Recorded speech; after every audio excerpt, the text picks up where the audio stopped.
Call to order the Siloam Springs Board of Directors meeting for April 15th, 2025. Roll call. Blair. Here. Burns. Here. Wiles. Here. Hunt. Here. Rissler. Here. Allen. Yes. Here. Sorry, yes. Harrell. Here. Thank you. At this time, I would like to ask you to please stand as Director Wiles and prayer. Remain standing for the Pledge of Allegiance. Father, as we come before you this evening, we just pray that you will bless our time together, Father, that you will help us do the task before us in a way pleasing to you, that you will give us clarity of thought, that you will give us vision and wisdom as we discuss the matters that are brought before us. Father, as we are here today, I pray that as we hope to do every day, that we will conduct ourselves in a manner fitting your children, and that we will always think and say things that will be uplifting and that will bring glory and honor to you. We thank you so much for this town, these citizens, blessings that you give us each day, Father, and most of all, the love that you share with us each and every day. And we thank you for all this through Jesus' name. Amen. I pledge allegiance to the flag of the United States of America and to the republic for which it stands, one nation, under God, indivisible, with liberty and justice for all. Thank you. You may be seated. At this time, I would like to remind everyone that has an electronic device that you would please silence that for us so that we don't have an interruption during our meeting while people are speaking. Thank you very much for that. So first on our agenda is public input time. At this time, if there is anyone that would like to come and address the board on any item that is not on our regular agenda, if you would like to do that, please come to the podium. Give us your name, your address, and if you will just pause for a moment after you've given us your name and address, so Sigan, who is sitting in tonight for Janae, will have time to make sure she has your name and address down correctly, and then we'll let you begin speaking and start your 3 minutes. So I appreciate that very much if we can do that. So is there anyone that would like to address the board?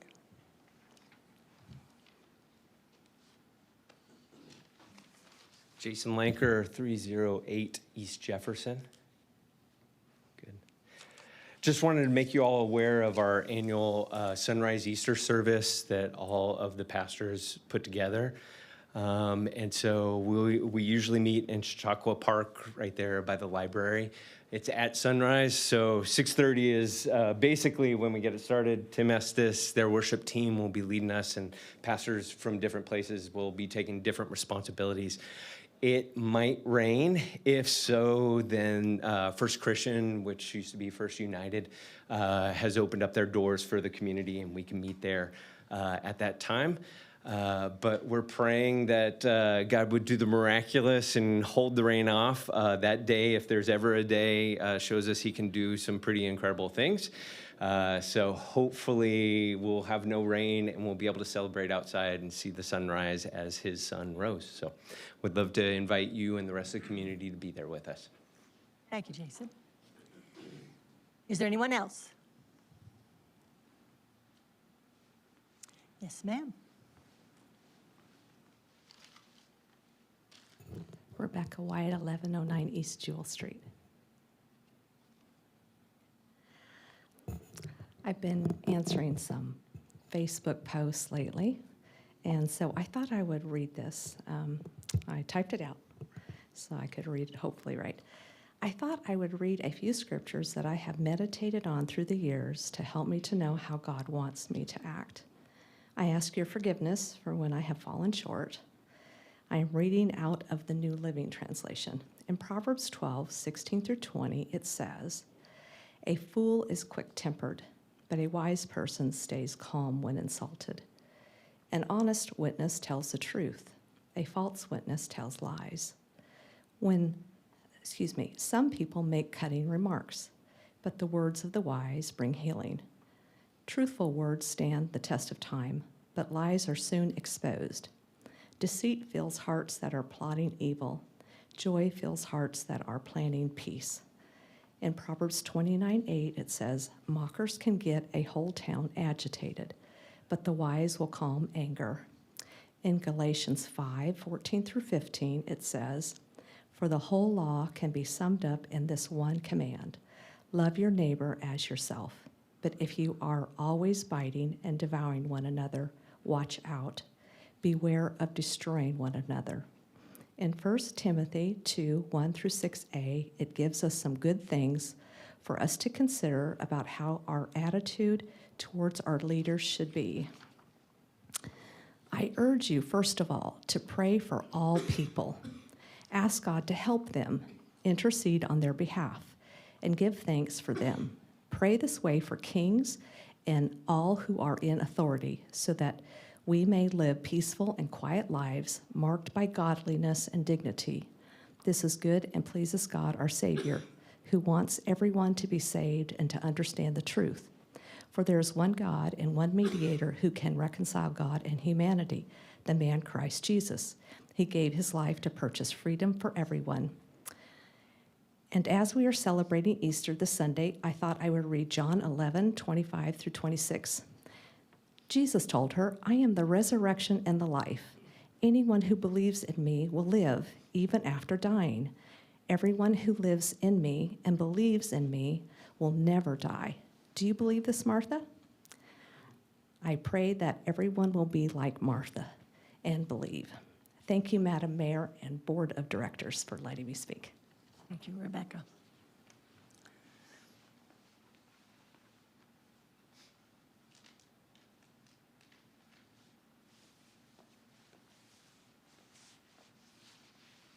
Diana Horton, 23063 Lawless Road, Siloam Springs, Arkansas.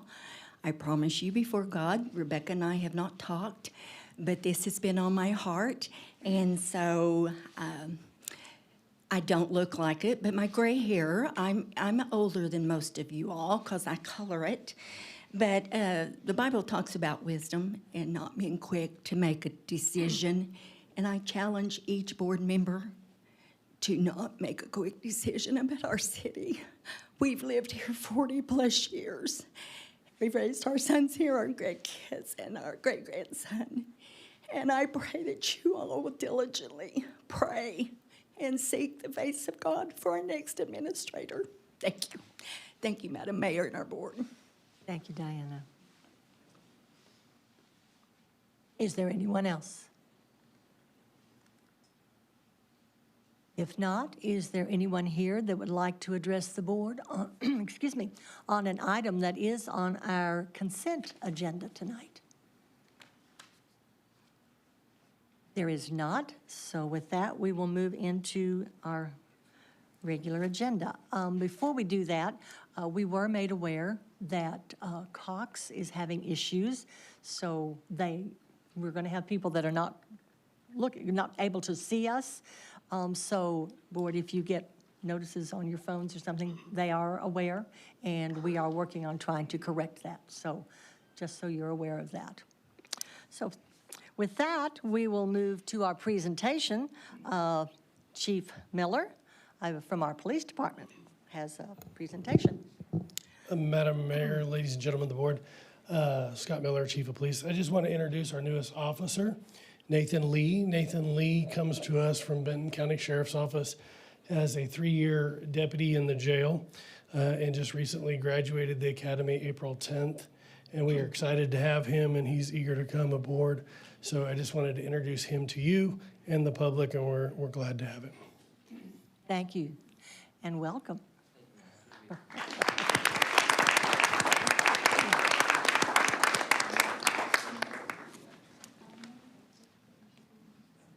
Next is our consent agenda. Item A, regular meeting minutes from April 1st, 2025. Item B, special called meeting minutes, April 1st, 2025. Item C, budget amendment, Police Department, vehicle purchase contract approval with Equitable Lease Program contract for $55,736.64. Item D, Resolution 17-25, setting hearing date for easement vacation, 3017 North Hico Street. Board, that is your consent agenda. Is there an item you would like to have removed for separate consideration? If not, do I have a motion to approve the consent agenda as presented? Second. We have a motion and a second. Roll call. Burns, Yes. Wild, Yes. Hunt, Yes. Yes. Allen, Yes. Carroll, Yes. Blair. Yes. Motion is approved. With that, we will move into our staff reports. We have our first quarter 2025 nonprofit reports. We'll start with the History Museum.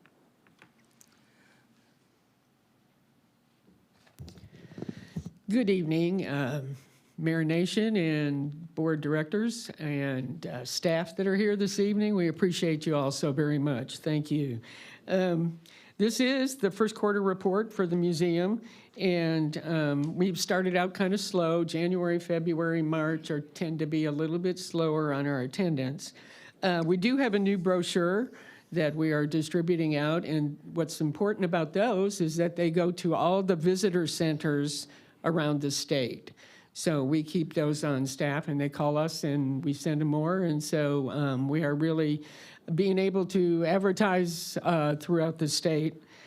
I would like to mention something I hadn't done before is the board members that serve with us on the board are Alan Lamb is our president and probably the longest standing member of our board. We really appreciate him. Carla Wasson, Jan McGurk, Corey Irwin, Tricia DeMont, Vince Montzinger, Mary Ellen Mathers, Missy Morris, and Simeon Tefill. And so they're the ones that are kind of helping us go. And really, when you think about the process is that our contract is with the board.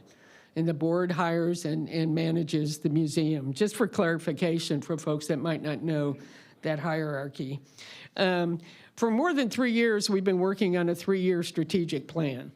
So one day, before I leave this earth, I hope that that is completed and done. It's a little difficult because we do have just changes in a small staff and things, and really looking at the future for the feasibility and stability of the museum is something that we continue to talk about.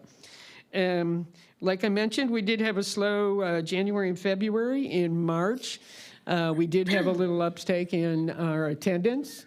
We had an absolutely wonderful speaker come in, Rick Parker, a local historian, came and shared a little bit about the Battle of Pea Ridge, which was March 7th and 8th. However, he was able to share with folks there, we had about 35 folks that attended, and he was able to share with them a little bit of what preceded, what led up to that battle. So it was very interesting, and he did a great PowerPoint, and we thank him for that.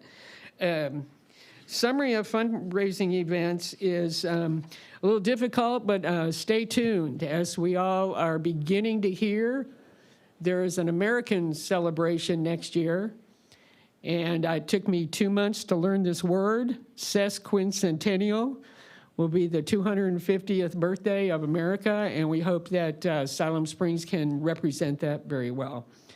I did attend a museum conference, and that was held at Old Washington Fort State Park down near Hope, Arkansas. And that was very exciting, and I learned a lot, and I think that was probably one of the best areas for us to collaborate with people in other museums and historic things in the state. And I learned a lot, and really, if you travel at all and go to a small town, I recommend you find their museum. What I saw was just some fantastic stuff, and so I learned a lot there, so I appreciate that.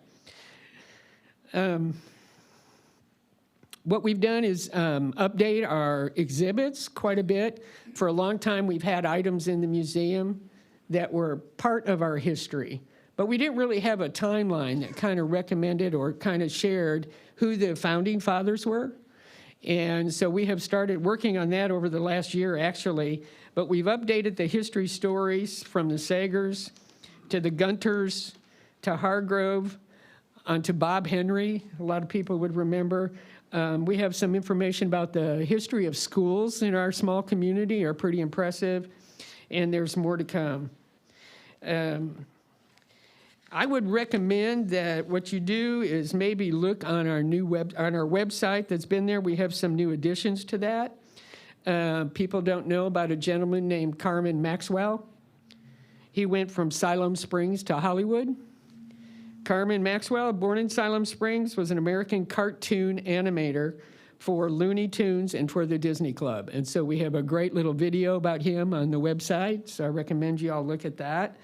Last year, we added memories of the 1974 flood, which also has a video with that and a lot of comments about the folks that have survived that. And I think it's a real tribute to Siloam Springs and our ability to overcome and rebuild. So a little bit of history about the museum. The museum was founded in 1969. The first home was the train depot on Jefferson Street. The second home is 1112 North Maxwell, former First Christian Church. We moved there in '72. Renovation by the city of Siloam Springs, which we are so grateful for. People that come into the new building are very impressed with what we were able to do with your support. That was in 2018.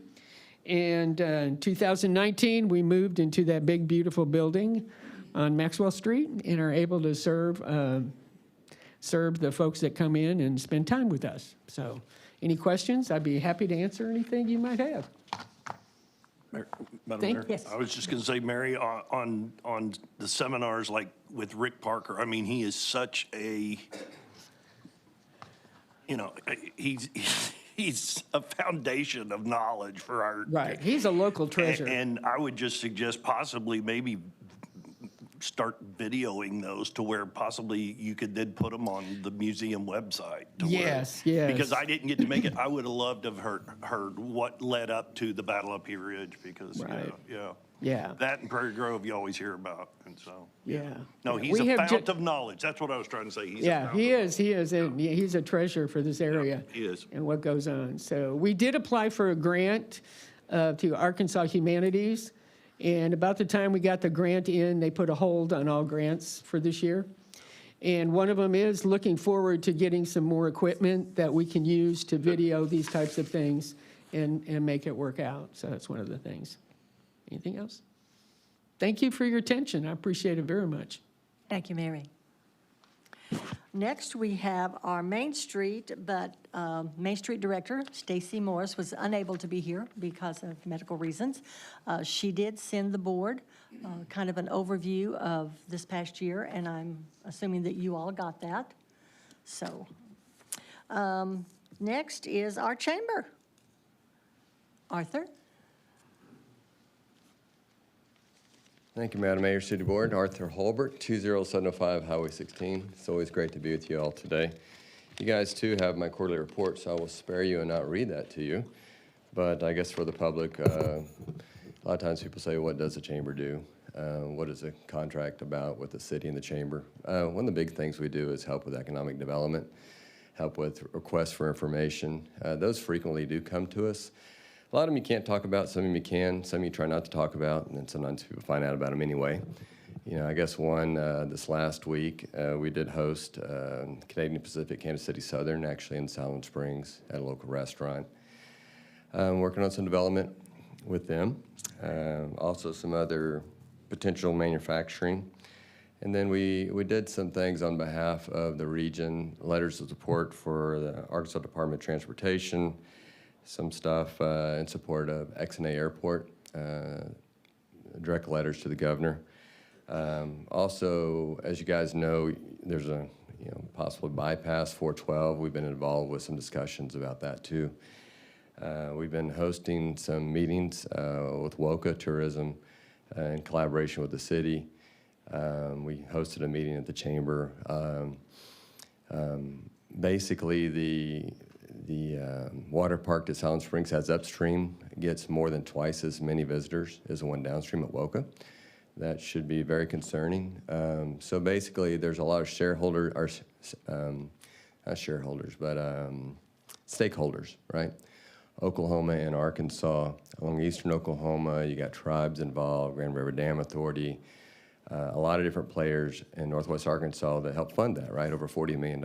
So we're doing a collaborative approach with multiple entities to try to let more people know about WOCA and then how we can get more people utilizing it, which will also drive people to Siloam Springs and downtown. A lot of things we're doing with the Western Benton County Partnership. I've talked about that in the past. It's an organization of 5 communities in the 59 corridor, and superintendents and legislators and cities and chambers, and some really good things are going on there. We've raised about $300,000 for child care grants, and we've started 10 child care homes because basically child care is a workforce issue. So I think it's 100 kids so far will now have child care with educated professionals who have been credentialed. So that is a good thing. We've done some cybersecurity training, things like that, because cybersecurity is hitting all of us. One of the coolest things we're going to do, and I don't think we've even announced this. Well, maybe we did at First Friday Coffee. We're going to do a spring to spring race, ride from Sulphur Springs to Siloam Springs. We're trying to connect the 59 corridor. So that is really, really, really neat. We've hired a third party who is excellent, exceptional. Met with the governor's husband, met with him last week. And he's very familiar with this group. The governor's husband, Brian, he's tasked with outdoor tourism activities across the state of Arkansas. So met with him and some other people. He's very supportive of this group, leading our efforts. And I believe he will actually be here for us. So like I said, to go from Sulphur Springs, all the communities on the 59 corridor, and at WOCA. And yeah, we do have a festival next week too, the Dogwood Festival. We'll have a lot of people here. And we've been blessed with a great community, you know, and the growth that comes with it. Sometimes there's growing pains, but there's pains with dying and there's pains with growing. And I'd rather have growing pains than dying pains. So we're blessed to live in the town we are. Thank you. Thank you, Arthur. January financials. Kevin, anything that you would like to say? Nothing to add other than what's in the administrator's report for the end. And we will move on to our regularly scheduled items, starting with our ordinances. Ordinance 25-10, third reading, vacation of right-of-way, 201 North College Street. Megan? Thank you, Madam Mayor. Megan Thomas, current planner. This is the third reading for a right-of-way vacation. As a reminder, they are requesting to vacate a portion of the North College Street right-of-way located to the east of 201 North College Street, and staff's available for any questions that you may have. Thank you. Thank you. Directors, any comments or questions for Megan? There is not. Is there anyone in the audience that would like to address ordinance 25-10? There is not. Directors, do I have a motion to place ordinance 25-10 on its third reading, suspending the rules, reading by title only? So moved. Second. I have a motion and a second. Roll call. Wiles. No. Hunt. Yes. Rissler. No. Allen. Yes. Carroll. Yes. Blair. No. Burns.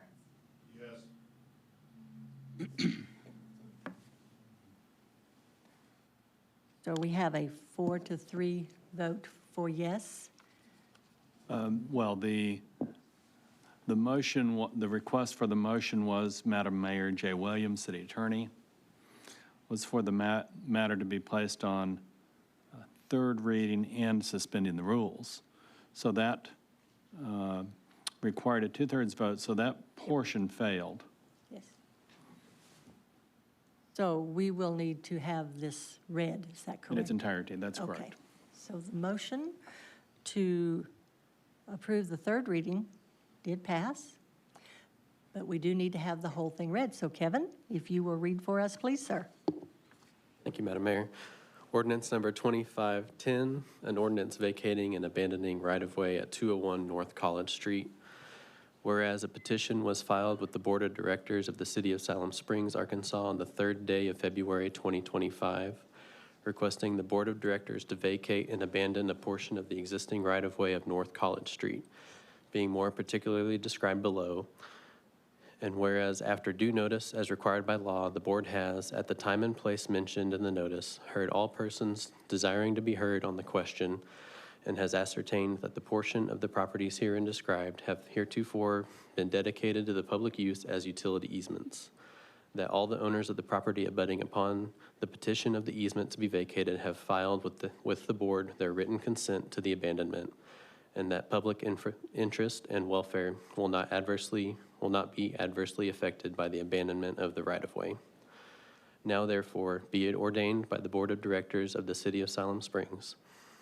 The City of Siloam Springs, Arkansas releases, vacates, and abandons all its rights, together with the rights of the public generally, in and to the right-of-way as shown in Exhibit A, appended hereto, and further designated as follows. The part of the right-of-way of North College Street immediately west of Lots 7 and 8, Block 5 of the original town of Siloam Springs, Benton County, Arkansas, more particularly described as follows. Beginning at the southwest corner of said Lot 7, point also being in the east right-of-way line of North College Street, thence south 87 degrees, 25 minutes, 32 seconds west, 15.54 feet, thence north 2 degrees, 16 minutes, 53 seconds east, 121.72 feet, thence south 87 degrees, 59 minutes, 57 seconds east, 15.48 feet, to the said east right-of-way line of North College Street, thence along said east right-of-way line, south 2 degrees, 16 minutes, 53 seconds west, 120.48 feet, to the point of beginning, containing 0.043 acres more or less. Section 2, abandonment and vacation of the right-of-way described above and in Exhibit A are hereby approved, provided, however, that the city shall retain a utility easement in and upon the property. In Section 3, a copy of the ordinance duly certified by the city clerk shall be filed in the office of Benton County Circuit Clerk and ex officio recorder in the deed records of the county. In Section 4, this ordinance shall take effect and be enforced from and after its passage. Thank you, Kevin. With that, do I have a motion to adopt Ordinance 25-10? Move. Second. We have a motion and a second to adopt. Roll call. Hunt, Yes. Bristler, No. Allen, Yes. Carroll, Yes. Blair, Burns, Yes. Wiles. No. Motion to adopt is approved by a 4-3 vote. Thank you, directors. And with that, we will move to Ordinance 25-11, second reading, amending Section 102-21 of the City Municipal Code, PD Zone Amendment, 3500 block of East Kenwood Street. Ben? Yes, thank you, Madam Mayor, members of the board, Ben Rhodes, Senior Planner. This is the third reading, the second reading of the PD Zone Amendment at the 3500 block of East Kenwood Street.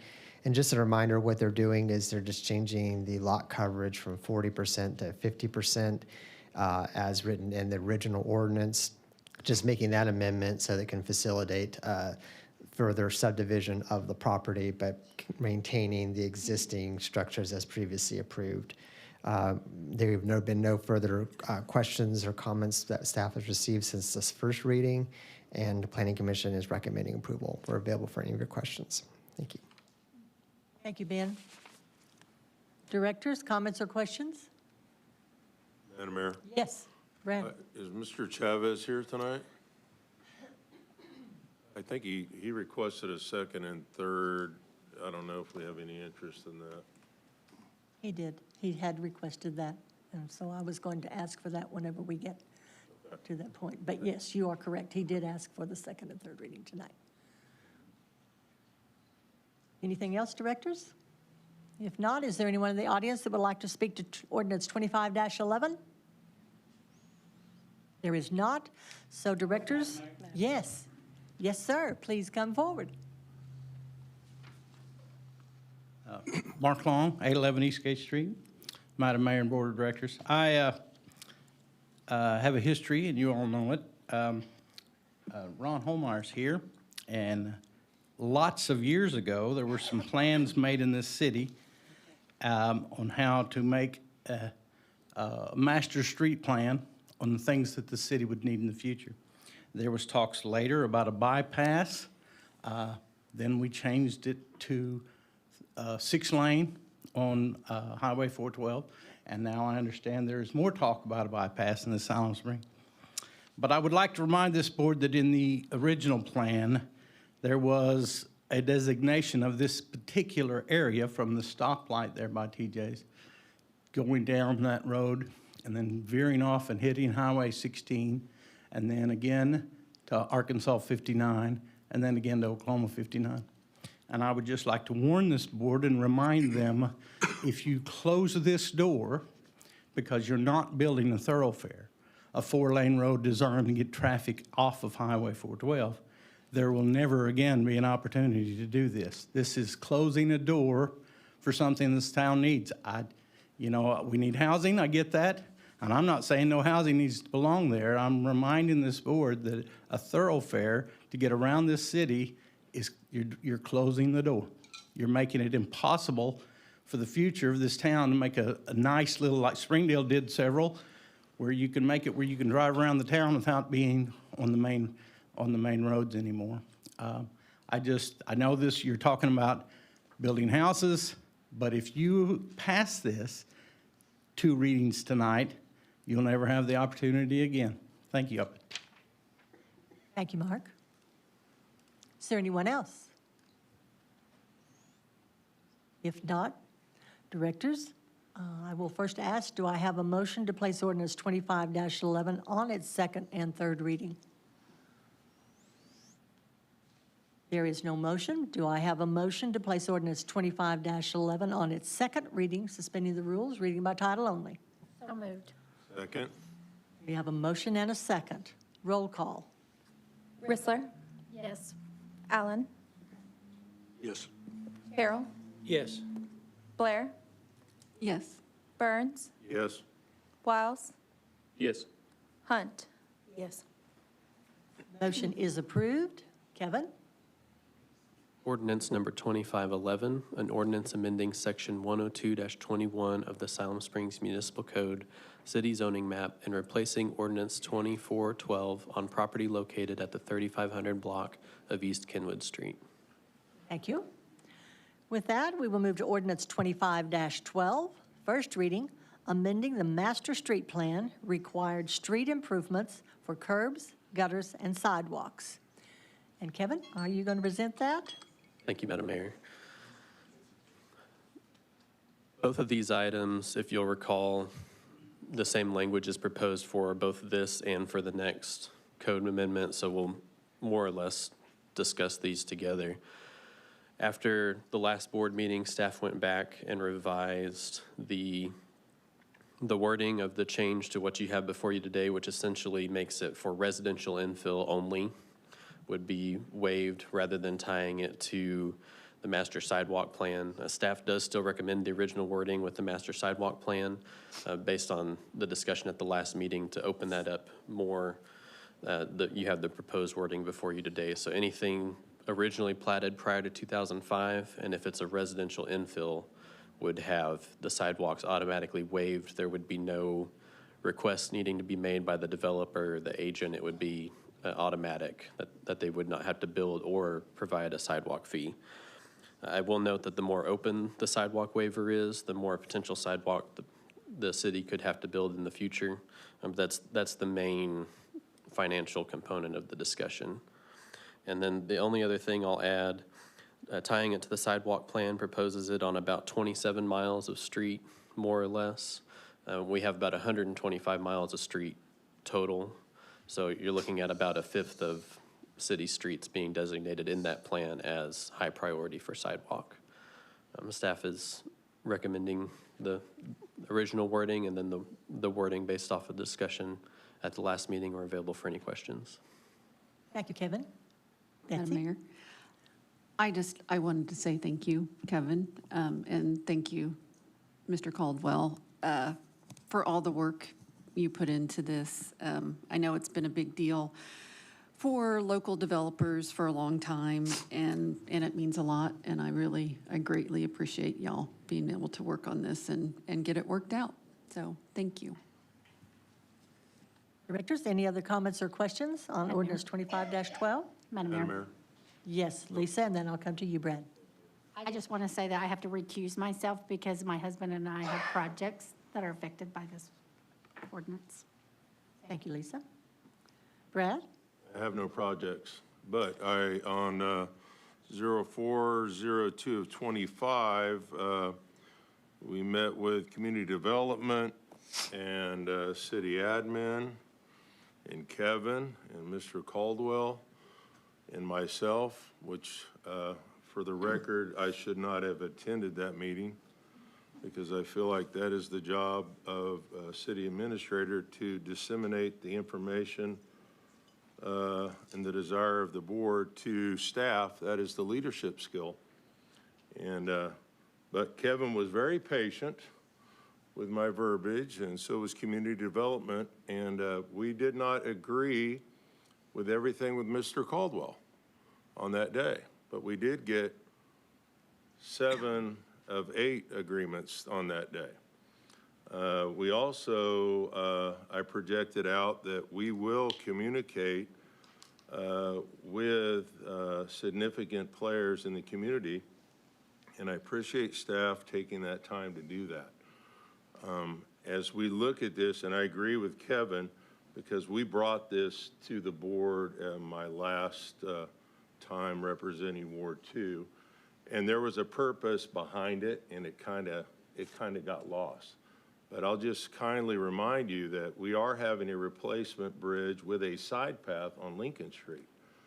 It hasn't come here yet, but it will be in the future. There will be a connectivity piece, side path connecting to the top end of the Woka Trail, and the developments along Lincoln there. I know there are not sidewalks now, nor they're not going into Country Acres. But there is going to be connectivity pieces, as the chamber president just stated. Bikes are real. People ride bikes, and the governor's husband is extremely active in that. And it brings in tourism dollars. Bikes are expensive, but more importantly, it is a connectivity piece in that. And we got lost in translation in our connectivity. And I hope this helps the developers. I know it will. But there are some areas that we have to think 20 years down the road. But I am more than willing to sacrifice some projects. But there are significant projects that we will need to keep in place. And so as we move forward, let's just keep that in mind. It is for the next generation. And we are simply passing through. So, but I thank staff for that time, and I thank Jim for taking his time out, and in the future, I think communicating with those guys was a very important lesson.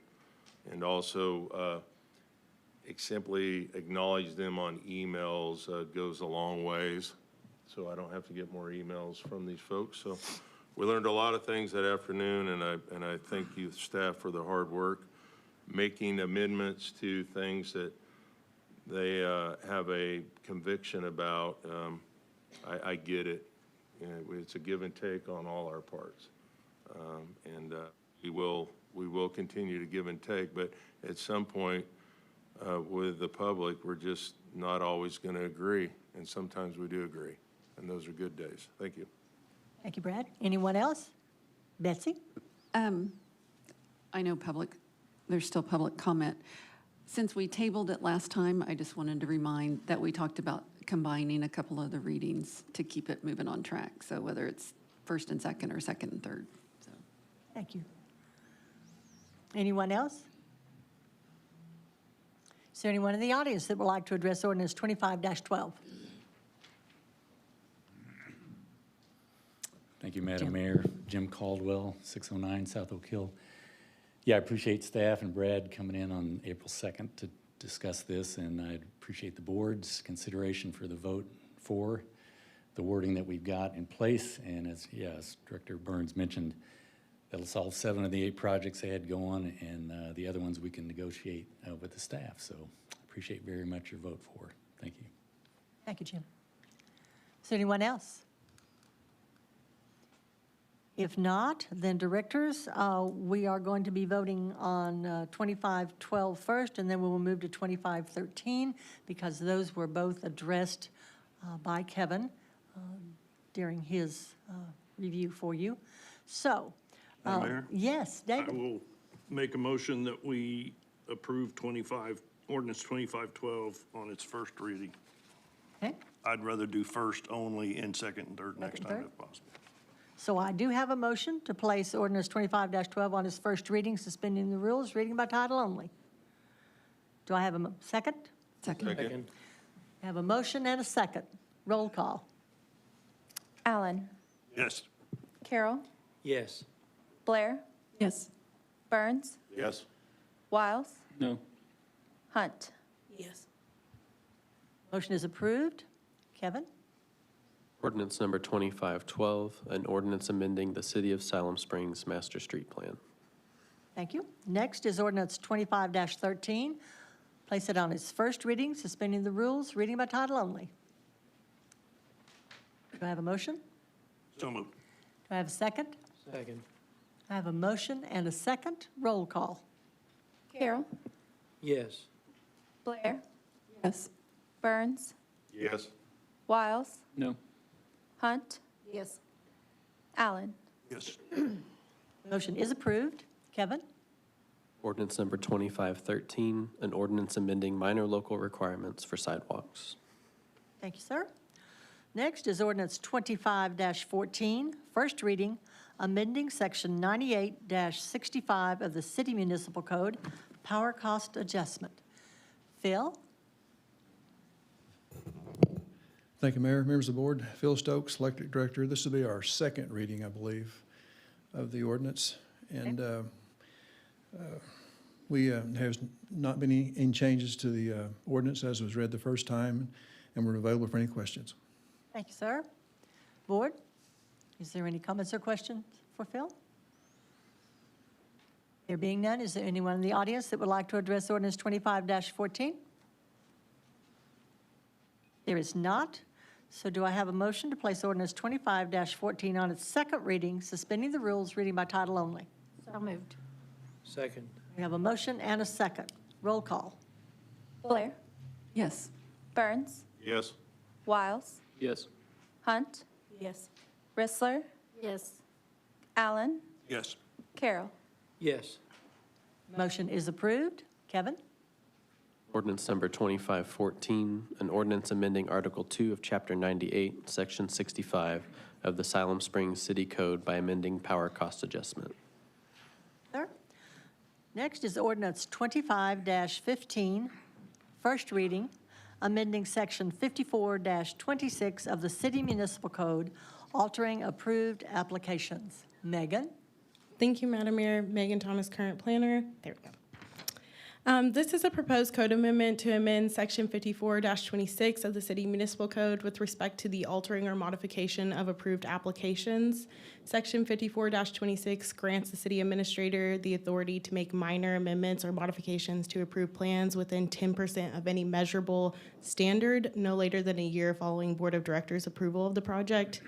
Any modifications exceeding 10% of any measurable standard require re-review by both the Planning Commission and the Board of Directors, so you guys have seen a few of those projects come back through. Additionally, staff has observed since the adoption of the 2019 code that the 10% plan amendments permitted under administrative review does not appear to provide adequate flexibility for the modifications as requested. Additionally, staff has also observed that the 12-month expiration for the allowed modifications failed to encompass the entirety of the construction process. So to promote timely yet responsible development, it appears that the percentage of allowed modifications and the expiration for such modifications as exercised through administrative review may be slightly increased to allow for more flexibility. Therefore, the proposed code amendment is to increase the percentage from 10% to 15%. of plan changes allowed under administrative review, as well as to increase the timeline to encompass the entirety of the construction process up until certificate of occupancy issuance. The Planning Commission has reviewed and approved this code amendment, and staff is available for any questions that you may have. Thank you. Thank you, Megan. Directors, comments or questions? Madam Mayor? Yes, David? I would request that we read all three readings on this tonight in order to allow our administrator to make the changes. It is something that really should have been done a long time ago, simply because of the strictness of the ordinance as it was, disallowing the administrator to make small changes on things that could have been in error. And what was pointed out to staff was brought to staff's attention on this was because of a simple error in a current project, and it's being held up. I think the three readings doesn't do anything to hurt anyone. I think it actually helps all developers, actually. Thank you, sir. Any other comments, directors? Madam Mayor, Betsy?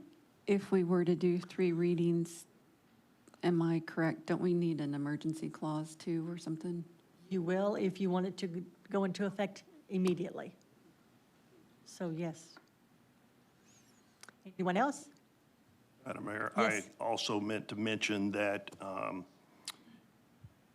Alan Gilbert had talked to our city attorney and found that it was fine to be able to do this way, and that by reviewing it through state law, thanks to Megan, actually found specifics that makes our city ordinance come more in compliance with state law, actually. Very Madam good. Mayor? Yes, Mindy? David, you said there's an issue now that this would affect, that this could impact if we did all 3 readings? Are we aware of that issue? I thought everybody was aware that the New Life Church trying to get their building on track will be held up by 2 months if we don't do this. And it was an error of a road in the back that did not get put through to staff. It was on the final documents, it just did not get through to staff. So that was why. And it was made aware to the staff over a month ago. So it's just been going through the process, basically. Thank you. Anyone else?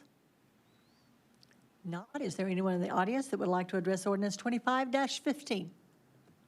And I may have not worded it properly, Ron Homeyer, if you want to say anything, if anybody has any questions. You know more about the process of what we've been hearing from staff on this, so. Yeah, Ron Homeyer, Civil Engineering. The issue that has been that is the problem is the 12-month time limitation on the changes. And so that is the key factor that we're seeking to be changed so that we don't have to run something back through the board of directors, Planning Commission and board of directors again, because it's well within the administrator's authority to make to approve the change. It's just the 12 months is the restriction. Thank you. Thank you, Ron. And Madam Mayor? Yes, And so Mindy. if we did not do all 3 readings tonight, you would be impacted? I mean, we have to, because this board has been pretty clear about not wanting to do more than 1 reading in an evening, but you're saying if we do second and third readings on the same evening quite often, but it sounds like if we don't do all 3 tonight, there will be a negative impact? Ron Homeyer, Civil Engineering again. There is some things that are scheduled that can't really be postponed, that will need to be postponed if it is not read 3 times tonight. If the ordinance hadn't had the 12-month restriction on this, they would have been doing this work a month ago or longer. But now there's a deadline coming up that would force a postponement if it's not approved tonight. That was what I understood, is that because when it was originally written, it had like 1 year, that if you didn't make your change, your error change within a year, we all know sometimes projects don't actually get going for 18 months to 2 years. And so I think staff was kind of like, yeah, we weren't really aware this was so restrictive. And Alan said, yeah, this is kind of ridiculous. So he said, by getting rid of the no later than 12 months, you're making it open at any time during the construction process. And I think there was also a percentage that it had to no more affect than 10% of the overall project. And as Ron had told me, this was like 7%, this connector street off of a parking lot. So the 12 months is the big problem. And the way I looked, I said, you know, if we were doing some kind of problem like this came up with Chili's or whoever, we would most certainly want to make sure. So I think it's going to affect future development, and I'm surprised that it's not come up as a problem in the past. Chris, did you have a comment?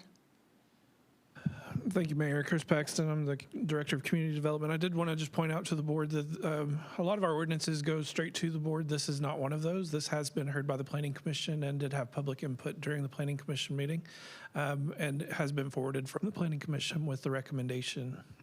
I think that that's just one additional piece of information, that there has been more than one public meeting for this. I didn't know if that was important to some of the board members to consider.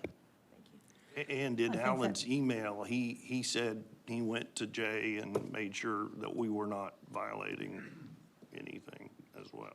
I must Jay, Madam Mayor, I'm going to hear from our attorney, and then I'll come back to I just want to you. make sure I get my voice in there. Absolutely. Jay. Madam Mayor, thank you. Jay Williams, City Attorney. Yes, it's perfectly appropriate, not only for this to be passed, but the board may exercise its discretion and pass this on as many as 3 readings tonight. In addition, in the event the board chooses to pass it on an emergency clause due to the impending construction circumstances that exist, I'll be happy to work with staff to add an appropriate emergency clause to the ordinance. Thank you, sir. So, Brad? Madam Mayor, I want to be clear. I know there was chatter before I arrived on the board. I am on meeting number 8. I have no problem with 3 readings, emergency clauses, staff, Megan as an example, and some other projects last year. They're working hard on streamlining, getting rid of the scuttlebutt that were difficult to work with. This is part of that process. And on a lighter note, any church that provides a back door where you could show up late or leave at your leisure without being seen by the general congregation that's worried about some visual appearance, I applaud that escape hatch. So, great job. Leave it to Tim, Director Burns to make us giggle. Would you like to say something? Madam Mayor and Board of Directors, Tim Estes, 18317 Osgood Lane. I want to get my fair shot back at Director Burns there. We have good play. I think this ordinance speaks specifically to the need for it in our scenario. As a case in point, we had a master plan submitted and later realized that we were creating a traffic hazard on Sherry Whitlock when we let out a church on Sunday. So we needed to, we decided to add a road behind the church that comes out to Lincoln Street and then out onto Sherry Whitlock. That's a controlled access. So that didn't get in the initial plan. When I got the master plan, it was on it. I assumed it was there. It's my mistake. But I think it will benefit the city. But the administrator could not make that decision based on this criteria. So I think it's a good ordinance. It would help us a great deal. And we'll keep a chair saved at the back of the room. So thank you for your time. Thank you, sir. Is there anyone else in the audience that would like to speak to ordinance 25-15? There is not, so we have had, Director Allen has asked for us to have ordinance 25-15 placed on its first, second, and third reading, suspending the rules, reading by title only. David, do you make that motion? Yes, ma'am. Do I have a second? And I did want to just say, Yes. it doesn't matter to me if we go to second and third at the next one. I just know that from what I've heard from staff and from Ron, that when there is so much equipment and personnel that are sitting, waiting to work, and it's costing so much money daily, that I think we would always try to help, no matter what industry. I look at it like an industry or something, but I agree with Brad. We're trying to change some of that scuttlebutt, and this is a good example of a good step to do so. And Madam Mayor, can I Yes. just quickly say, Yes. since I asked the question, I'm more comfortable with this. I brought up that we typically have told people we don't want to go with more than one rate, and you agree with that. No. But it sounds like this is something that is supported by staff and is really sort of necessary going forward, probably should have been this way before. So I can support it for that reason, and it. Usually it is the person that has brought it is. Right. And there is no real reason except they just don't want to come to the next meeting. But there is a really dire need right now. And I appreciate that, and I think I'm glad to hear you say if future issues like this arise, we can act the same way, so thank you. Thank you, Mindy. Do I have a second to the motion? Second. I have a motion and a second for the first and second and third reading. Roll call. Burns. Yes. Wiles. Yes. Hunt. Yes. Rissler. Yes. Allen. Yes. Carroll.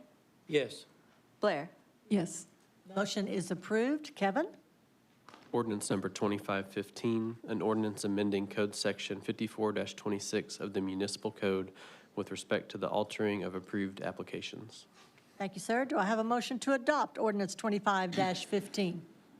Do we need to add with emergency in that? We have or to vote on separate? that separately. Okay, I make that motion. Second. I have a motion and a second to adopt. Roll call. Wiles. Yes. Hunt. Yes. Rissler. Yes. Allen. Yes. Carroll. Yes. Blair. Yes. Burns. Yes. Motion to adopt is approved. Do I have a motion to place an emergency clause on ordinance 25-15? So moved. I have a motion and a second for the emergency clause. Roll call. Hunt. Yes. Rissler. Yes. Allen.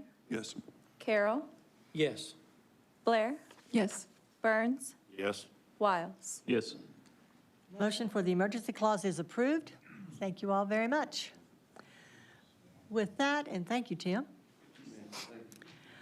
Resolution 16-25, significant development permit, 816 East Main Street, Retain Grocery Store. Ben? Thank you, Madam Mayor, members of the board, Ben Rhodes, Senior Planner. This is a significant development at 816 East Main Street for property zone C2 roadway commercial. And the applicant is requesting to construct a 5,800 square feet commercial retail store. This is replacing an existing store on the same property. So this may look familiar to you if you've been on the board back in January of 2024. That's because this was actually already approved as a significant development permit and received a resolution that was approved with conditions. However, that permit was never started by the developer.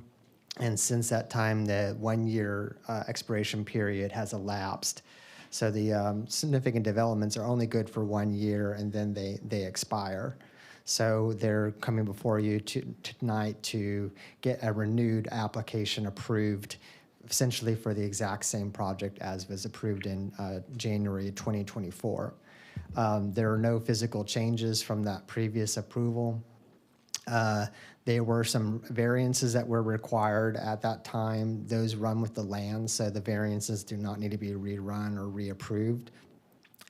However, there are 3 conditions that do need to carry over that were part of the original conditions from the first significant development, and those are listed on the slides there. They need a 30% parking reduction.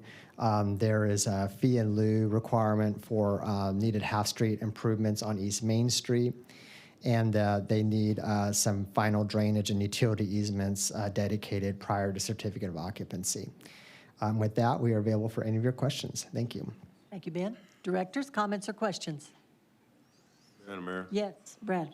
I wasn't around, Ben, but I'm curious if we ever get our funds released for East Main, in the way this sets right here, does it affect the frontage of this at all, or are they going to make an improvement and we come back next year when the funds get released potentially? I'm not sure what's happening at that level, and we rip it back out, or how's that work?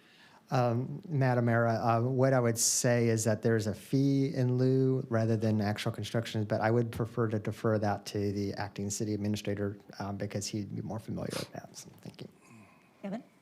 Madam Mayor, that's correct. The reason there's a fee suggested for this project as a condition of approval is because of the East Main project. So that will go through this area, and like you alluded to, there's no reason to have them construct a portion of those improvements only to have it demoed and redone with that project. Anyone else?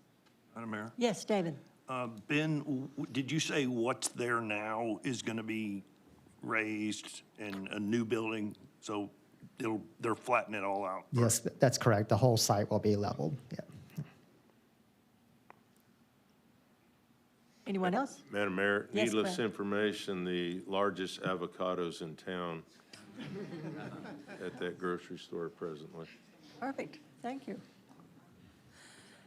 Is there anyone in the audience that would like to address Resolution 16-25? There is not, so do I have a motion to approve Resolution 16-25 with the 3 required conditions? I'll move. Second. We have a motion and a second. Roll call. Rissler. Yes. Allen. Yes. Carroll. Yes. Blair. Yes. Burns. Yes. Wiles. Yes. Hunt. Yes. Motion is approved.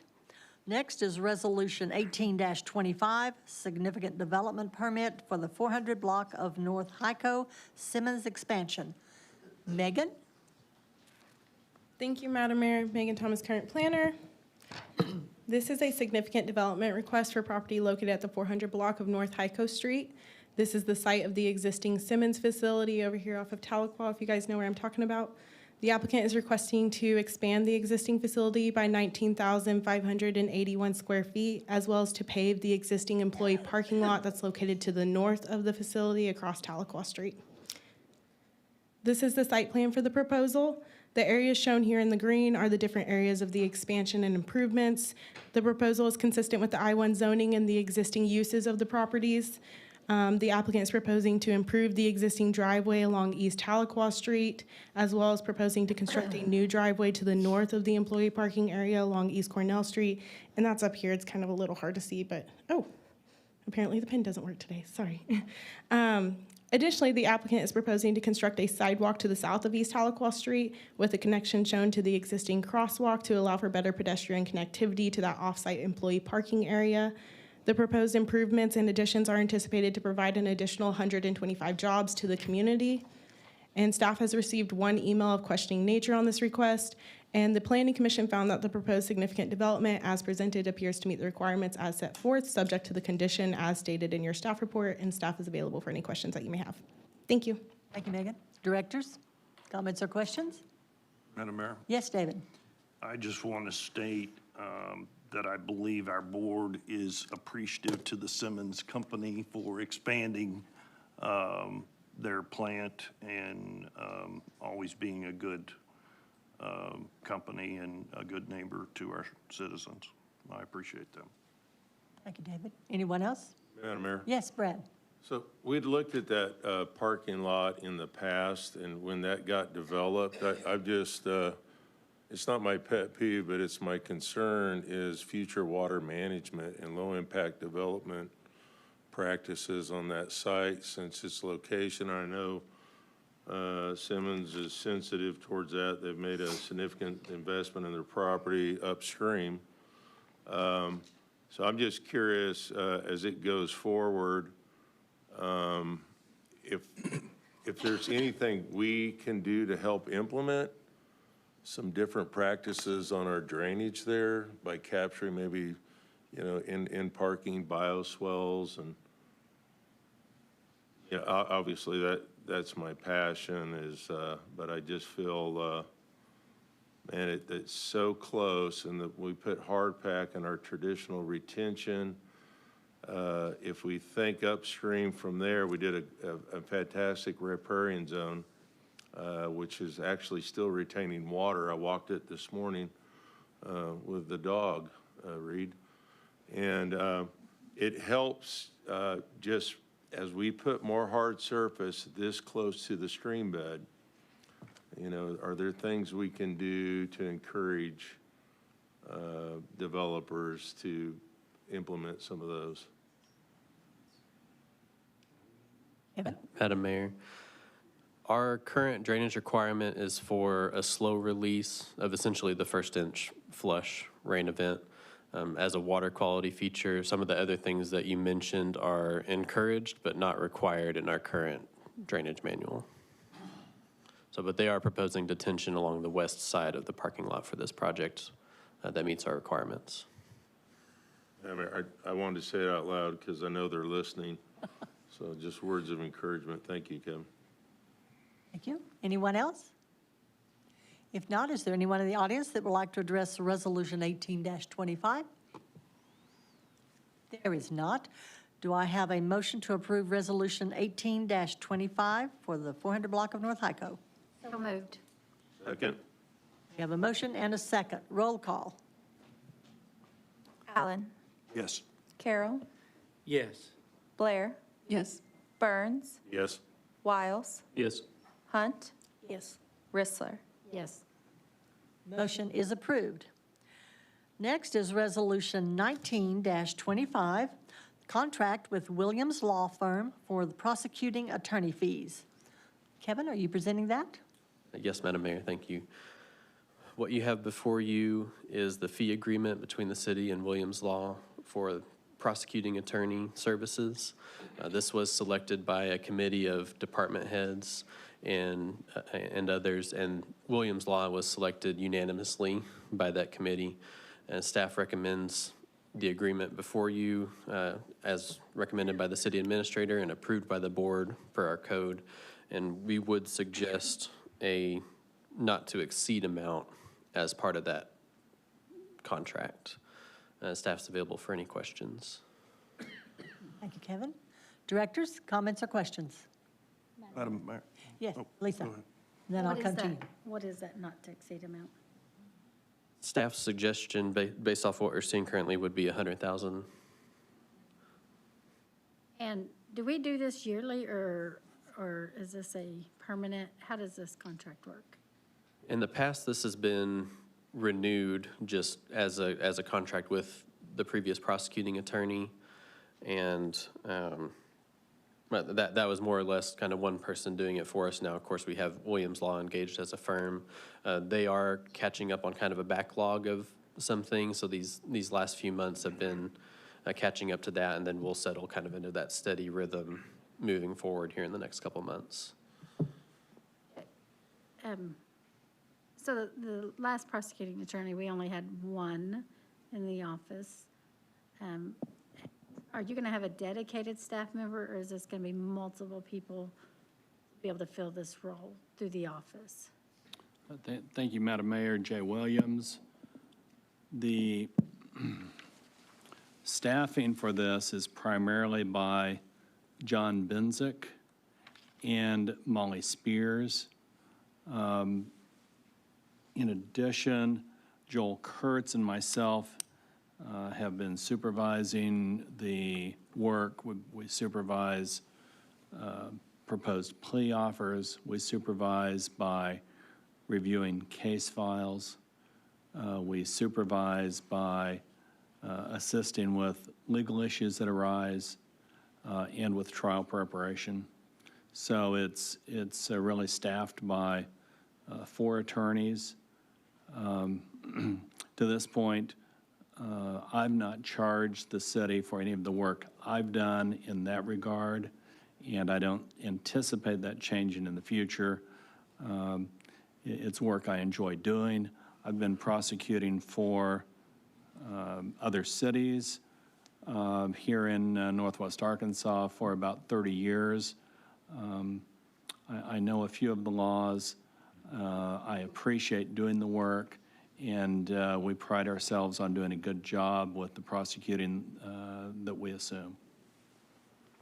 Thank you, Jay. Madam Mayor? Lisa, does that Oh, answer your sorry. question? Yes, okay. David? I've got something I wanted to hand out. Brad, if you will take one and just pass it around. This, I've printed and highlighted, is our city municipal code on the city attorney. And there had been a question at one time if the board approves of the prosecuting attorney. So I was not aware of us having to approve that separately as well. And in looking it up, it's right here. It's the 3rd highlighted sentence. But I did want to say that I wanted to read the definition under duties. The city attorney designated by the city administrator, because there's been a question. And so designated by the city administrator and approved by the board of directors to act as legal advisor to the mayor and board of directors, shall also advise other city officials and shall advise and represent all city boards and commissions, including without limitation, the planning commission, the board of adjustment, the city hospital board, which is no longer around, the airport commission, and the historic district commission, and shall prepare ordinances, resolutions, contracts, and other necessary documents when requested by the mayor, members of the board of directors, other board or commission members, or the city administrator. City administrator, within the same paragraph, it says the city administrator, with the approval of the board of directors, may designate a city attorney who shall prosecute violations of city ordinances, traffic violations, and misdemeanor criminal offenses which occur within the jurisdiction of the city, whether initiated by citation or by information, and which come before the municipal court of the city, and shall advise the police department in law enforcement matters. There is a second paragraph that deals with the administrator designating the city attorney on lawsuits. But I wanted to make a point here that, yes, the question had been, does the board approve the prosecuting attorney? And I think it was because it had been so many years since this has come up. I think David Bailey had done this, well, didn't somebody say a long time? I don't know, it was 10, 50, I don't know, long time. 20 years. Yeah, I thought it was close to 20. So this has not been something that has been, and that's why there has been a question, does it come to the board of directors on the prosecuting? And yes, it does. And so it was good to hear that a committee was set up and did the interviews, and I was pleased to hear that. The one thing I wanted to point out, I double underlined the word members of the board of directors, because in all city municipal code that I've seen over the years, I have seen reference to the board of directors as a board making a decision, as a group. This is the only place I've ever seen that it references individual members of the board in terms of requests that can be made of the city attorney. And so I'm just wanting to emphasize that when individuals of the board of directors make the request, that it is part of the ordinance. It is not something that must require the entire board. And I have heard individual board members in our past meetings ask for something, and it's not followed through. So I was surprised because I've never seen it addressed as individual members of the board. And it definitely delineates that the board of directors in the first paragraph is a group. In this other sentence, that it delineates members of the board of directors. So just wanted to point it out. That's why I copied it and sent it around. So thank you. Thank you, sir. Anyone else?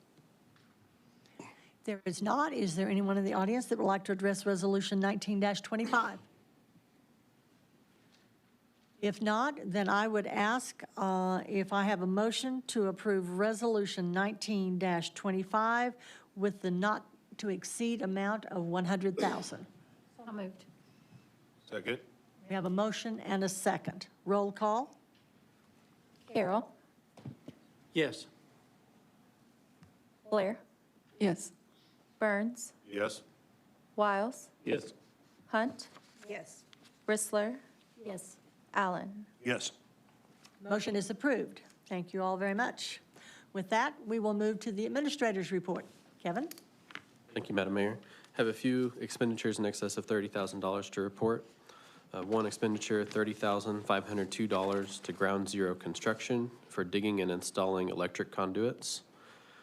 An invoice of $38,256.60 for Fay Arc Lawn, landscape beds maintenance for the Parks Department.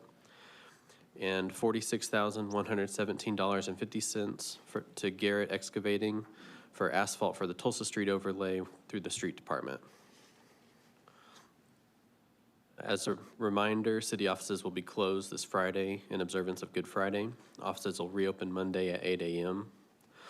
The 2025 Memorial Park Music Series has been announced. The series kicks off with a performance by Uncrowned Kings on May 23rd at 6:30. Join us for Bells Across America for fallen firefighters as we honor those who died in the line of duty. The Siloam Springs event will be May 4th at 2 p.m. at the Chautauqua Amphitheater. And if you've not taken our tourism survey, please get on and share your opinions. The survey will be open through June 1st. And that's my administrator's report. Thank you, sir. So with that, we will move into our director's comments. Before I turn it over to the directors, I do have 2 or 3 things that I would like to say. First is we're excited about the Dogwood Festival. Thank you to the Chamber for doing that every year. It just keeps getting better and better and bigger and bigger. Those dates are April 25th through the 27th. And I want to say congratulations to our police officers who received awards. There was an awards banquet on Friday night, the 11th, and several of the officers were acknowledged for the job that they have done for our city. Well-deserved. Scott, please pass that on to them, that we really appreciate them, and thank you for the invitation to come and be a part of that. Also, from our Chief Miller, he sent us an email talking about honoring our telecommunicators for the National Telecommunicators Week. And I think I want to read this because we do need to acknowledge how important the people that sit in that room and take all of these calls. How many did you say that they took? Over 51,000 calls. So I'm just going to read this because I think he says it very well. This week marks National Public Safety Telecommunicators Week, and I want to take a moment to recognize and thank some of those most vital yet often unseen members of our public safety team. To our dispatch team, you are the calm in the chaos, you are the steady voice in someone's worst moment, and you are the first responders. Day in and day out, you answer the call, literally. Whether it's a life-threatening emergency, a frantic parent, our officers, or firefighters requesting assistance, or a routine inquiry, you handle each situation with professionalism, compassion, and unwavering focus. Your sacrifices are many: long hours, missed holidays, high stress, and yet you continue to serve with grace, resilience, and deep commitment to our mission and our community. You are the critical link between crisis and help, and your work saves lives. On behalf of the entire police department and the city of Siloam Springs, thank you for everything you do. Your dedication does not go unnoticed, and your impact is immeasurable. Please join me this week in celebrating and showing appreciation for our telecommunicators. Let's make sure they know how truly valued they are. And please pass on to them that we echo your thoughts and we appreciate what they do every day.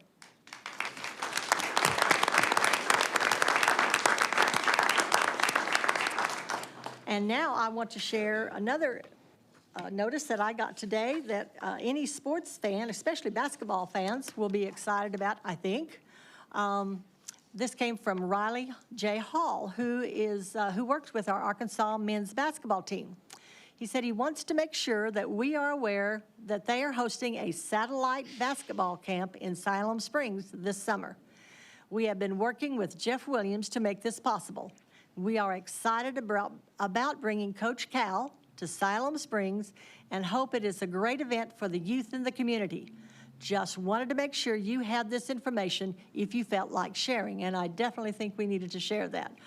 We hope it's a great turnout. So they are having this camp.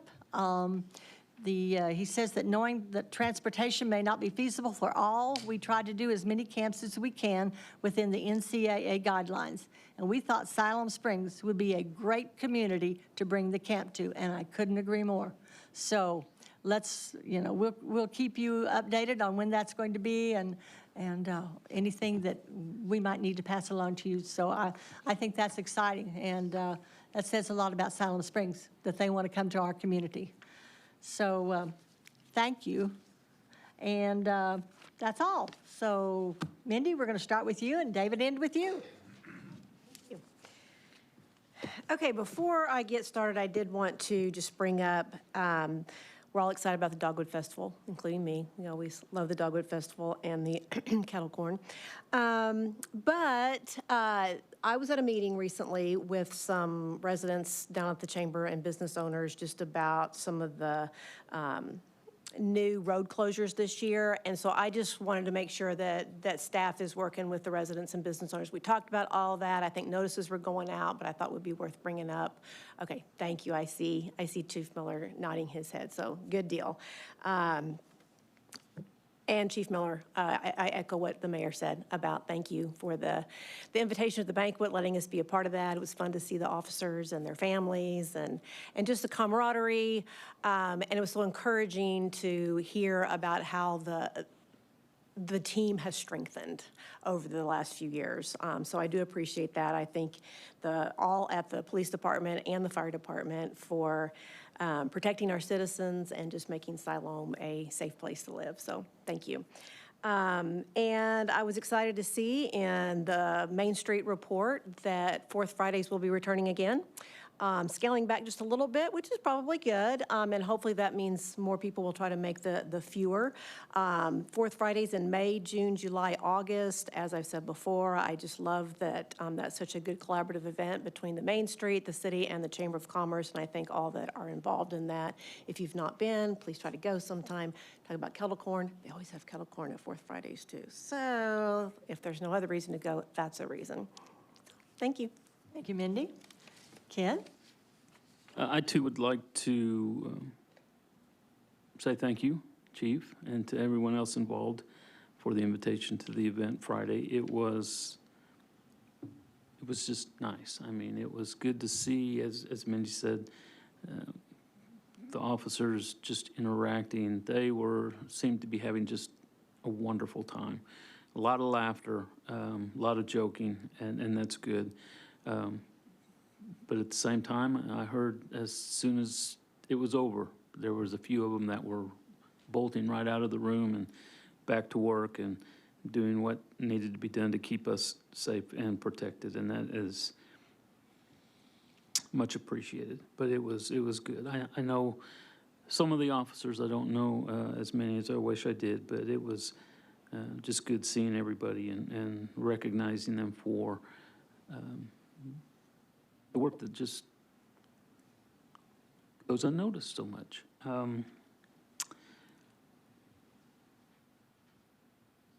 I too am excited and, well, I'm going to guardedly excited about Dogwood. Just for one reason. I know it's great. I know it's fun. but my phone is going to blow up because I have an app on my telephone that every time my wife uses the credit card, it goes off. And so I am not looking forward to next Friday. Turn the app off. I can't. But I hope it's a success, and we may need to pass the hat when it's over, but thank you. Thank you, Ken. Betsy? Ditto on all that they said. So the Adult Development Center is on 500 North Country Club Road, and they provide a great service in our community. They often need help if there are businesses that have work that needs to be done. The employees go and they'll do the work, but they don't always have work, but they still show up. It's a place of camaraderie, connection. It's really a great place. So if you have any work that needs to be done, they can always use more work. The other thing they're doing is they're trying to fix it up. It's a metal building. They washed it down. They did a great job with an open house last fall, and now they want to start landscaping and make it pretty outside. So they've got a dump truck full of mulch that was dropped off, and now they're going to start working on landscaping, but they need help from the community. They need weed barrier, they need plants, they need all that kind of stuff. And if you've got $10, go drop it off. $20. It doesn't have to be a lot, but the more, if 10 people go drop off $10, that would go a long ways towards landscaping and making it look nice. And they take pride in their work and where they spend a lot of their time. And they really want to make it a nice place, but they need our support and they need our help. They open early in the morning. And I think usually one of the employees who handles a lot, he's usually done by 2. So if you can drop it off before 2, if not, I'm sure there's somebody around who would take your money. So 500 North Country Club Road, not far from the golf course, and just anything you could do, they would really, really appreciate. So thank you. Betsy, do they still offer the shredding They business? do, they Okay, do. so that's one thing that businesses can take advantage of. Yeah. They will come to businesses. Right, and it's shred. cheaper than anywhere else. I know, I think JBU started that with them, yeah. and they have all kinds of different packages, depending on how much you do, or even, your average person can walk in and drop stuff off, and they'll get it taken care of. So they do an awesome job. We're very fortunate. So thank you, and thanks. Thank you, Betsy. Lisa? Okay, I want to add information to the Dogwood, all the comments that have been made. I appreciate the chamber. That is not an easy job to put that together every year. The economic impact that it provides to our community, we couldn't thank them enough. And I do want to shout out to Lindsay and Cindy, and Arthur, you do a lot, but I see Lindsay out there, and she always has a smile on her face. I don't care what she's going through, she always has a smile on her face. And I appreciate that because she's representing Siloam Springs. And so I thank you for everything you guys do. And I hope people in the community recognize what that festival does for our community. And I remember going as a child. I think it started in '74. I'm not going to tell you what year I was born, but I've been going since I was a child, and I appreciate that we've kept it going in our community this long. It was a great time going to the police department banquet, but the one thing Scott, our police chief, doesn't do is he doesn't recognize himself. And so I'm going to give a shout out to something he's done for our community that people aren't even aware. He worked with Representative Torres and Senator Dees on a bill that helps prevent officer suicide. And even though the bill was presented at the last, it went to the committee. It didn't make it through the committee because it was the last bill in the committee. And if you know how the committee works, what happens is you have a list of bills and they work through whatever they can, and whatever they get done with at that time, they get done with. Well, his didn't make it, but all the work that has went into it, we should be proud in Siloam Springs that we have a police chief that has worked that hard, and that his bill made it to the state. And I think it will come back, and I think it will be successful. And it's even in the governor's, I don't know, in her path to know, to look for funding, to help find a solution. If what he proposed is implemented, it would be the first in our nation to implement a statewide program to prevent officer suicide. So I want to say a personal thank you, Scott, for being that dedicated to our officers, to our community.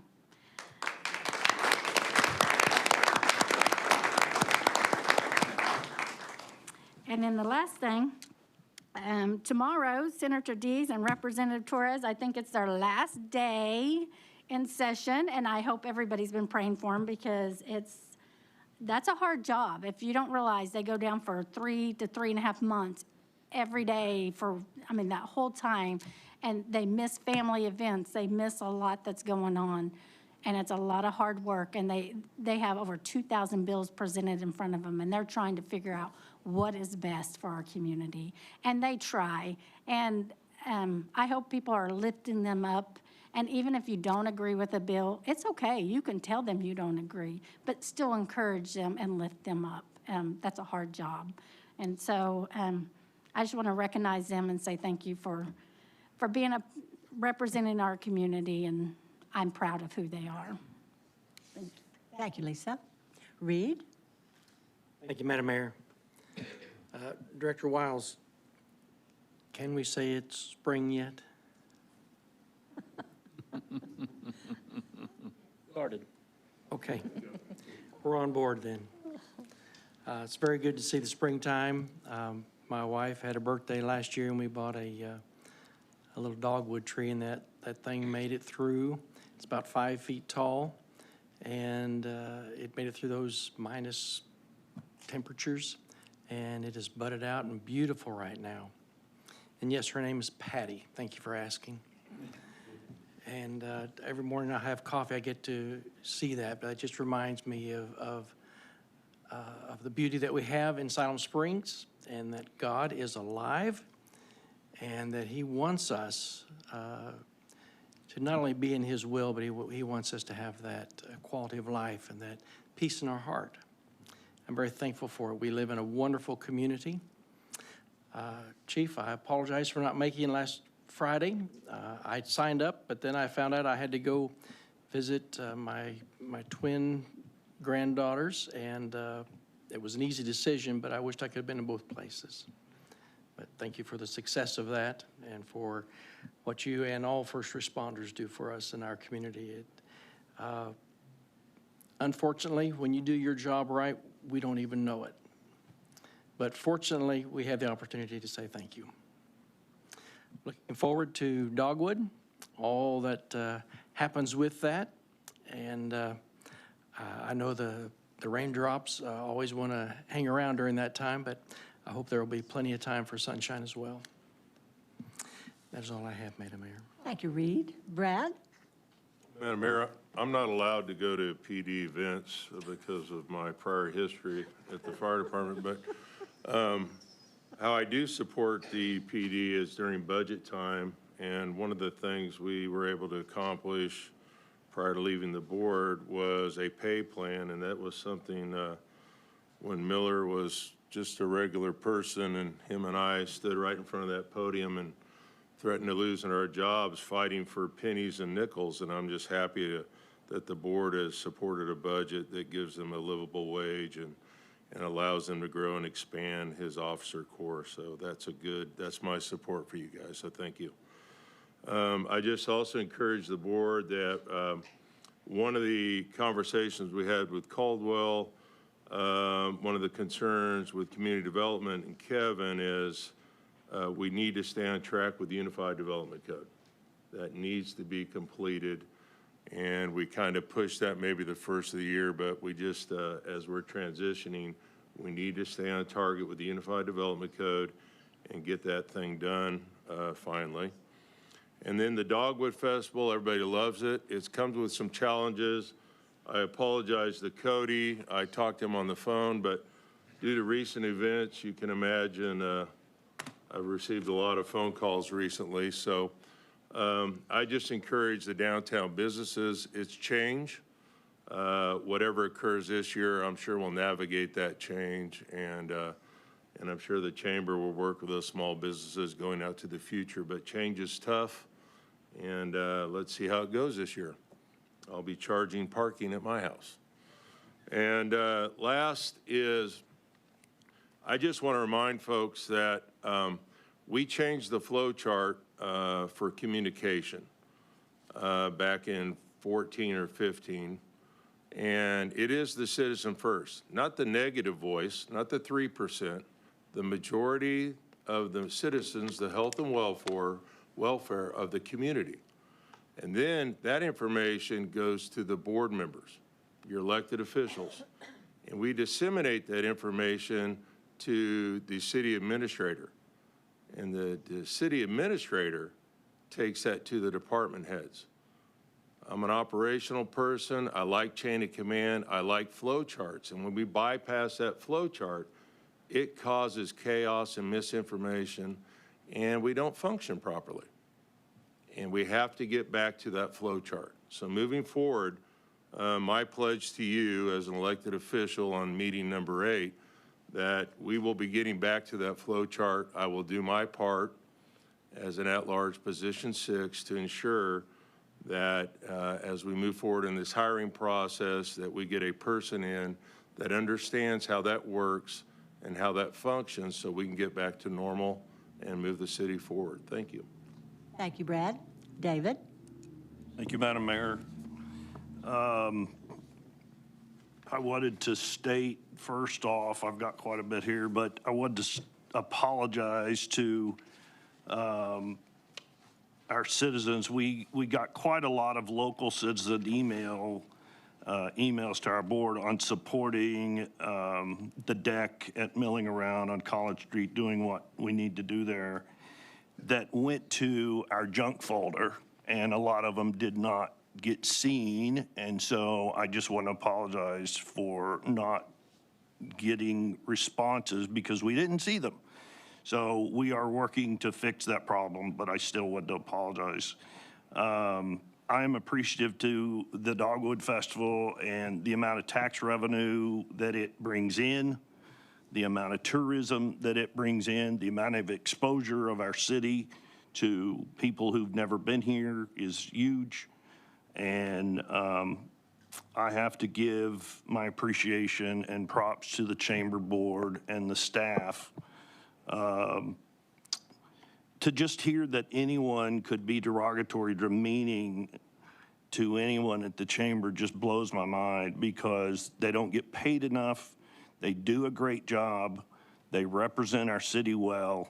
They always have great attitudes. Every single staffer down there I've met and know, and they always have great attitudes. We're fortunate to have a good board of directors with the chamber and good leadership with Mr. Hulbert. But I appreciate the Dogwood Festival, and, you know, I don't always attend all the time because I don't like to have a lot of people bumping into me or running into. So I'm not, you know, it's a good thing for the city. I just get a little claustrophobic, so I don't always attend. But I do love it, and as was said by Lisa, I was going since I was a little kid, so it's been around a long time. I want to thank Mary Nolan. Mary with the museum always gives us a good quarterly report and keeps us up to date, and it seems like more every time, and I just sincerely appreciate it because she does it with enthusiasm and a smile, and she's really, I think, got things going on down there, and I appreciate it. I want to encourage everyone to be sure and do what Kevin Moore said, to take that tourism survey. I've already done it 15 times, and I'm going to probably go back and do it again. And I just think everybody needs to have their 2 cents and put in on that. And there's a link on the siloamsprings.com. And so be sure and go and look at that. I also wanted to apologize to Kevin. The first time that I've seen in so many years that there's a 4-3 vote that requires the entire ordinance to be read ends up, I mean, we've had board members change their vote to prevent the administrator from having to do that. And it's like, poor Kevin had to read the whole thing. So I just thought it was ironic and kind of funny, but you made it work, and I appreciate it. The Siloam Springs Police Department banquet was phenomenal. It was wonderful. It was very encouraging. I love to see the families show up. The spouses and the children are right there supporting their cop, and it's just inspiring. And we heard some speeches from some of the officers that just meant so much because of there used to be that, division between patrol and non-patrol, and it's not there anymore. And it's because they all worked at it, and they all operate like a family now, and it's just so wonderful to see it. I really got excited by it. And I wanted to give congratulations to our first female lieutenant, Deandra Bartley, got promoted from sergeant, and she was there and gave some awards, but she's our first female officer to be promoted all the way up to lieutenant, and it's a big deal. And Megan did a good job of, she deserves it. She really does. She's a wonderful officer, and I appreciate her. Let's see, what else did I have, Madam Mayor? I wanted to read, speaking of Megan, Megan did a really good post on our city Facebook page recently. And Megan, well, I should just say it, Megan Whitworth, in case anybody doesn't know, she does our Facebook page and does a good job. But she put this the other day to just let everybody know that things are going to be okay. Things are going to be fine. Here's what she said. Even in seasons of change, some things stay the same. Leadership may shift, but our commitment to this community never does. From turning on the lights and responding to emergencies, to keeping the water clean, protecting our neighborhoods, planning for the future, and creating places to gather and connect, our teams are here for you every day. City services are running strong. Every department is showing up to serve Siloam Springs with pride and purpose. Siloam Springs is open for business, and we're proud to serve. And it just tells me a lot about the mentality and attitude of pretty much the entire staff of our city, from one department to the next, is got that gung-ho, we are here to serve attitude. And that means a lot. Because it's not everywhere across this country, I can assure you. I responded and just said that, I recall my father saying that as long as you have the best people at the right place in charge of each department, things will continue to run like a clock efficiently and smoothly, and our people can be proud of the work they do for our customers. And our customers are our citizens. And so it means a lot for me to see our employees work happily, enjoy their job, and I appreciate them a great deal. I did want to just say one last thing. Our board does our job representing all citizens. We are elected to represent the best interests. We're not elected to rubber stamp or vote unanimously for every proposal that's put in front of us. We do our best we can, the best we can, in finding the best possible candidate to fit Siloam Springs. Many times we learn things down the road that are different than we thought, but anyone saying that our board pushed for a resignation or did not support our administrator is wrong. That's just flat out untrue. Our board has been very supportive, and sometimes things don't work.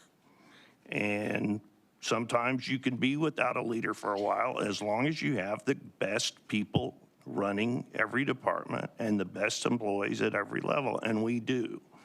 And I am pleased that things are going to work fine. Kevin, thank you for sitting in as interim. But I did feel sorry for you having to read that entire thing today. So thank you, Madam Mayor, and that's all I had. Thank you, David. I appreciate that. Oh, I did have one other thing. One other thing. You have less than 3 minutes. I know. This is, well, I just wanted to give a further input, and this is from our chief of police. He actually emailed the board and said, as we enter a period of transition within our city, I want to extend my sincere appreciation for your continued leadership, professionalism, and dedication to the city of Siloam Springs. Change, while often accompanied by uncertainty, also provides us with an opportunity to reaffirm our commitment to public service, strengthen our organizational foundation, and lead with integrity and clarity. Your guidance during this time is not only valued, it is essential. Together, as decision makers, department heads, and city leaders, we are entrusted with the responsibility of ensuring that the work of our city continues with excellence and that our teams remain supported, informed, and encouraged. Your role in maintaining stability and fostering confidence cannot be overstated. Now more than ever, we must lead with purpose, communicate with transparency, and act with unity. The professionalism and resilience that each of you consistently brings to your role assures me that we will navigate this transition with both strength and foresight. Thank you for your unwavering commitment to serving our community. I am confident that together we will emerge from this moment stronger, more focused, and prepared for the opportunities that lie ahead. With respect and appreciation, Chief of Police Scott Miller. And I just really appreciate that, and I just wanted to applaud him because that's a great attitude. That is a great feeling of camaraderie and unity, and as I said, everything's going to be okay. So thank you, Madam Mayor. I appreciate your patience with me. Thank you, David. I appreciate that very much. At this time, I would ask for a motion to adjourn to executive session for the purpose of considering employment, appointment, promotion, demotion, disciplining, or resignation of any public officer or employee. So moved. Second. We have a motion and a second. We will adjourn into an executive session. When completed, we will come back out and announce any decisions that might be made or votes that need to be taken. Thank you.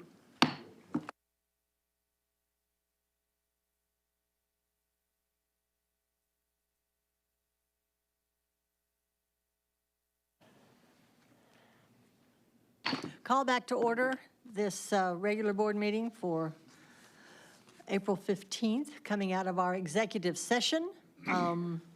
At this time, I would like to ask for a motion to retain Susan Kendall with Harrington Miller Law Firm for legal purposes related to reviewing the job description and contract for city administrator. Do I have a motion for that? So moved. Do I have a second? Second. Roll call, please. Blair. Yes. Burns. Yes. Wiles. Yes. Hunt. Yes. Rissler. Yes. Allen. Yes. Carroll. Thank you all. Motion is approved. Madam Mayor, I'll yes, make a motion David? to adjourn. Do I have a second? Second. Yes, second. All those in favor say aye. Aye. Those opposed, same sign. Thank you. We are adjourned.